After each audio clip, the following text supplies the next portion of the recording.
Tingnan natin kung talagang legit nga ba na after 1 minute is magla-lock siya. Ngayon, ang gagawin natin, click natin yan, moment of truth. Titignan natin kung mag-lock. Click natin.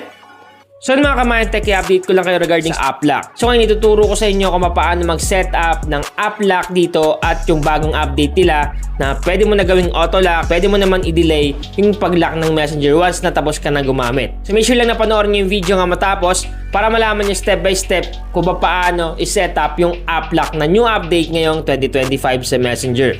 So una muna natin gagawin is kailangan muna natin i-update yung ating Messenger application in case man na hindi pa updated. So para ma-update yan, pumunta na kayo sa Play Store ng inyong device.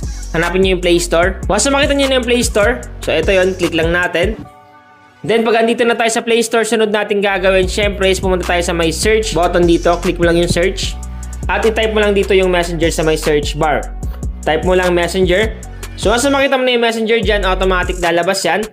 Once na may makita ka dyang update, i-click mo lang. Para in case man na may mga bagong update, may mga bagong features, may mga bagong settings, automatic magkakaroon ang inyong Messenger application sa inyong device. Once na tapos na kayo mag-update ang inyong Messenger application sa inyong device, i-open lang natin. Click open. Automatic mareredirect kayo sa inyong Messenger application or Messenger account. Ngayon yung una natin gagawin para makita natin yung bagong update ng app lock sa Messenger is ang kailangan natin gawin, i-click lang natin itong menu button sa baba. Itong 3 lines dyan, i-click lang natin yan. Once na maklik mo na, sunod natin gagawin is i-click lang natin itong settings dito. Yung settings sa Messenger, click lang natin.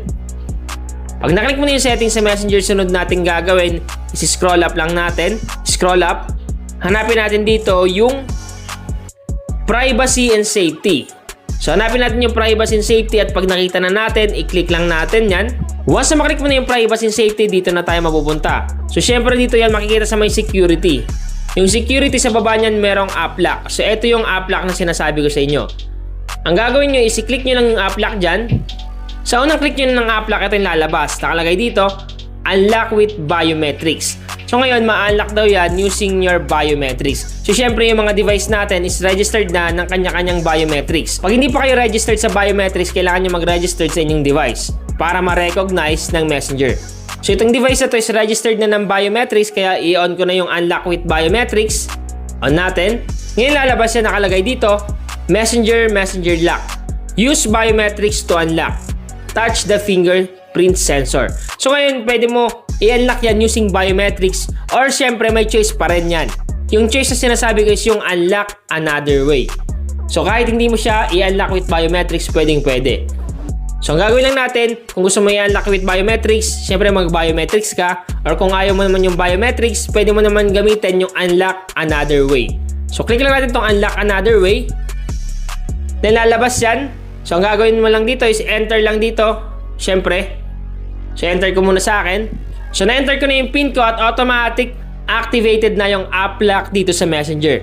So yung new update dito na sinasabi ko sa inyo is ito yon. Nakalagay dito, app lock, then nakalagay lock screen at meron ditong 4 na category. So ito yung new update ng app lock sa Messenger. Yung 4 categories, una yung after I leave Messenger or ito yung tinatawag na auto lock.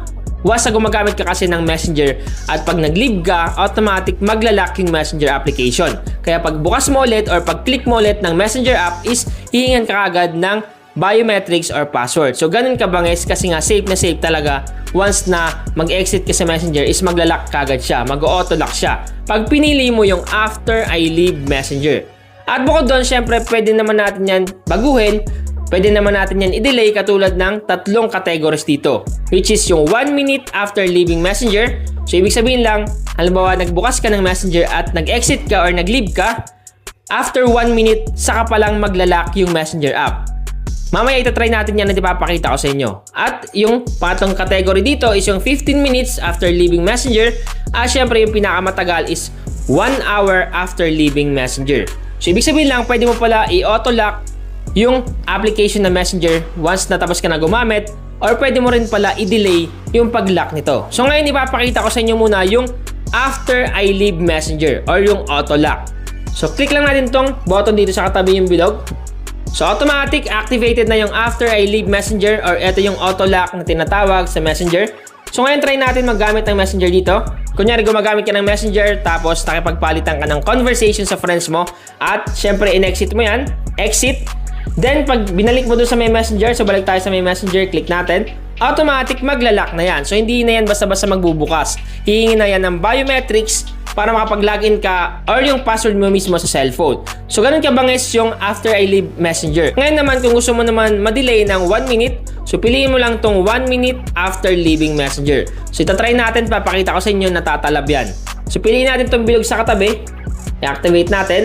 Automatic activated na yung 1 minute after leaving messenger. Time check 8:29, so exit natin.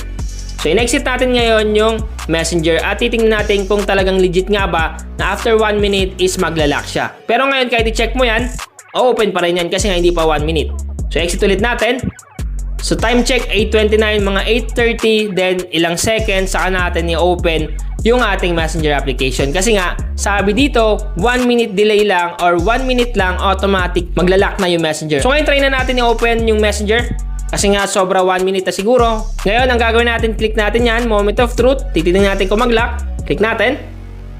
So kung makita nyo mga Kamantech, nag-lock talaga yung messenger after 1 minute. So ibig sabihin lang, legit na legit talaga at gumagana yung 1 minute delay, pati na rin yung auto-lock niya. At kung gusto nyo mas matagal sa 1 minute, meron dun choices na 15 minutes at 1 hour. So depende na yun sa inyo kung ano yung pipiliin nyo. So, sana may natutunan kayo ngayon sa aking vlog tungkol sa app lock, yung new update niya na pwede mo na pala i-delay ng 1 minute up to 1 hour yung pag-lock ng messenger app once na mag-leave ka sa mismong messenger application. Or pwede mo naman siya i-auto-lock once na mag-leave ka sa messenger. So bago ang lahat mga Kamantech, ito pala yung ating FB page. Yan yung Mindtech PH. So sa mga hindi pa naka-follow sa ating bagong FB page, i-follow nyo na ako ngayon. Punta kayo sa Facebook, search nyo Mindtech PH at i-follow nyo. At titingnan ko kung sino yung nag-follow at magme-message ako sa inyo. So sana nakatulong tong vlog ko ngayon. Once again, Mindtech PH, thank you and God bless all.